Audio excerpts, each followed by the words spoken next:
नमस्ते भारत। मैं सरोज इस वीडियो में आपका स्वागत करती हूँ।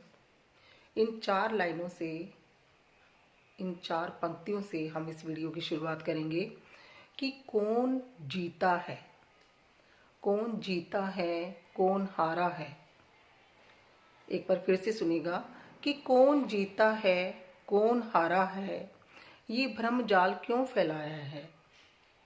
जब सत्ता उस परम पिता की तो इंसान काहे अतराया है।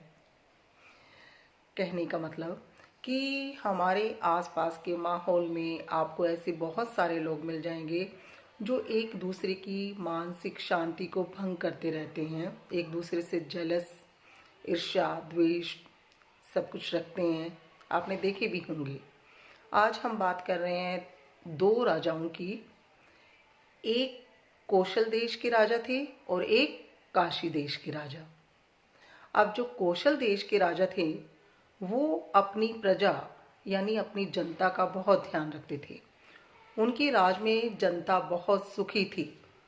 कोई भी पर्सन दुखी नहीं था, कोई भी इंसान दुखी नहीं था। राजा की जितनी सामर्थ्य होती थी वो हर किसी की मदद करते थे। दूर दूर के देशों में कौशल देश के राजा की प्रसिद्धि फैली हुई थी। अब कहते हैं ना कि अगर कोई अच्छा काम करता है ऑनेस्टी से, हार्ड वर्किंग से, तो वो इंसान काफ़ी नज़रों में आ भी जाता है और कई लोग उसके दोस्त भी बन जाते हैं और कई बहुत सारे उसके दुश्मन भी बन जाते हैं। तो ठीक उसी तरह कौशल देश के राजा के भी बहुत सारे दुश्मन बन गए। लोगों को उनकी अच्छाई, उनकी प्रसिद्धि, उनकी लोकप्रियता हजम नहीं हो रही थी। तो काशी देश के राजा ने जब ये सुना कि कौशल देश के राजा की बहुत तारीफ हो रही है, लोग दूर दूर से उनके पास आ रहे हैं मिलने के लिए, उनकी दानशीलता की लोग चर्चा करते हैं, तो काशी देश के राजा ने बदले की भावना से प्रेरित होकर उन्होंने कौशल देश के राजा कौशल देश पर आक्रमण कर दिया। दोनों देश के राजाओं का जब युद्ध हुआ तो विजय काशी देश के राजा की ही हुई। अब काशी देश के राजा की जब विजय हुई, उसकी जीत हुई, तब कौशल देश के राजा जो कि बहुत अच्छे थे, उन्हें अपने प्राणों की चिंता होने लगी और वो अपनी जान को बचाकर जंगल की तरफ चले गए। अब जो जनता थी वो बेचारी काशी देश के जो राजा थे उनके अंडर रहने लगी। उन्हीं के राज में वो जैसे काशी देश के राजा रखते, प्रजा वैसे ही रहने लगी। लोग आपस में बातचीत करने लगे कि हमारे देश के राजा, कौशल देश के राजा जो हैं वो चले गए, लेकिन अब देखो कैसा ज़माना आया है कि लोग धर्मात्मा जो लोग होते हैं, अच्छे लोग होते हैं, उनके साथ ही बुरा क्यों होता है। लोगों के मन में ये सवाल था, जबकि हमने तो काशी नरेश के का कभी कुछ बिगाड़ा भी नहीं, फिर भी उन्होंने हमारे ऊपर आक्रमण किया। अब ये सब जब बातें, लोगों की बातें जब काशी नरेश के कानों में पड़ी तो काशी नरेश को बहुत गुस्सा आ रहा था। उन्होंने कहा कि हालांकि मैंने आक्रमण करके इस देश पे, कौशल देश पे राज्य अपना स्थापित कर भी लिया है, मैं यहाँ पे राज भी करता हूँ, लेकिन जनता के दिलों पे राज नहीं कर रहा हूँ। लोग मेरा डर के मारे मेरे रूल्स जो हैं वो फॉलो करते हैं। उन्होंने अपने राज्य में मुनादी यानी अनाउंसमेंट करा दी कि जो भी कौशल देश के राजा को पकड़ कर लाएगा, चाहे वो जिंदा हो या मुर्दा हो, तो उसे सोने की 1000 अशर्फियाँ मैं इनाम में दूंगा। ये सारी जो मुनादी थी वो सभी लोगों के कानों में पड़ी। लोग अपनी अपनी तरफ से कोशिश करने लगे ढूंढने की, लेकिन राजा जो थे, कौशल देश के राजा, वो जान बचाकर जंगल में चले गए थे। काफ़ी सालों तक वो जंगल में भटकते रहे। तो एक दिन जंगल में एक आदमी उनसे मिला। वो देखने में बहुत फटेहाल, गरीब, दुखी लग रहा था और उसने उसी कौशल देश के राजा, जो कि वो जंगल में भटक रहे थे, उन राजा से कौशल देश का पता पूछा कि आप मुझे बता सकते हो कि कौशल देश कहाँ पर है। अब जो कि वो खुद राजा, जो इतने सालों से अपनी जान बचाकर भटक रहे थे, वो उनको पहचान भी नहीं पाए, क्योंकि भटकते भटकते उनकी भी तो थोड़ा सा रंग रूप वेशभूषा जो भी थी वो बदल चुका था। तो उन्होंने कहा कि राजा ने पूछा, कौशल देश के राजा ने, जो भटक रहे थे, उन्होंने पूछा कि आप उस कौशल देश का पता क्यों पूछ रहे हो?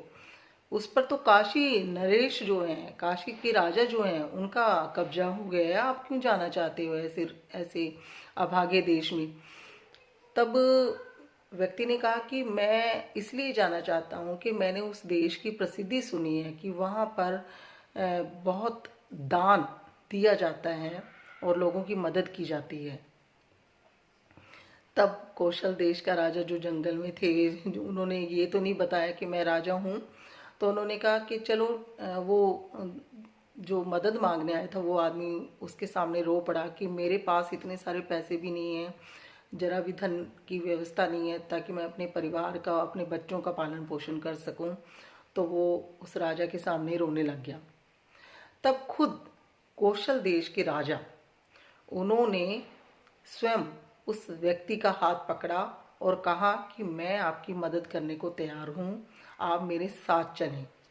और वो उस आदमी का हाथ पकड़कर काशी नरेश के दरबार में चला गया।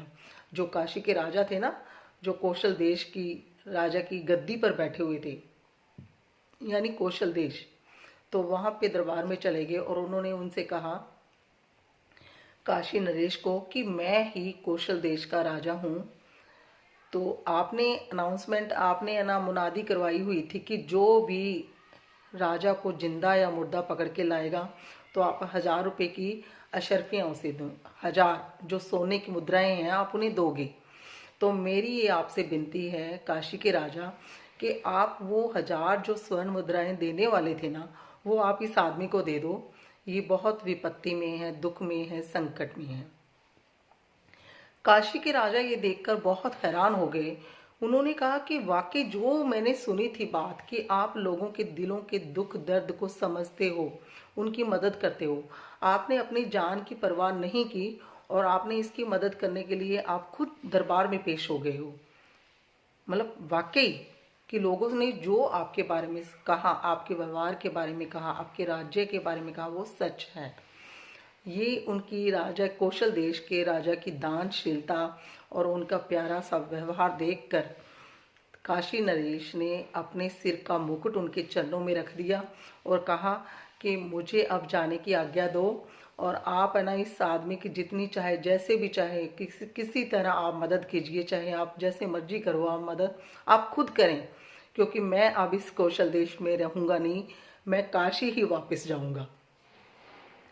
कहने का मतलब कि किसी इंसान का जो व्यवहार होता है, बिहेवियर जो होता है ना, वो दूसरों को भी बदल देता है।